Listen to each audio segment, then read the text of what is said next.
Ito ang latest everyone. Naghahanap pa kayo ng bagong adapter ni Huawei na may 20 watts at quick charge 3.0 guys. Ito si PT60-US power adapter guys.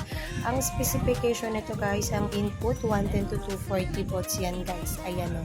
Specification USB-A 5 volts, 9 volts, 12 volts. Tara, buksan natin guys. Samahan nyo ako.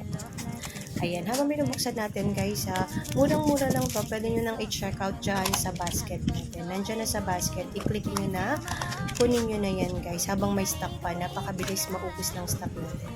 So, ito siya guys, pag nilabas natin, tingnan nyo. Meron kayo ng quick charge adapter at meron kayo ng power direct guys. Ayan siya. Kulay black color lang tayo. Yung quick charge natin, 80 watts max. Tapos yung power direct, 20 watts max yan guys. 3.0 parehas na guys. So, ano pang inaantay nyo? Ayan.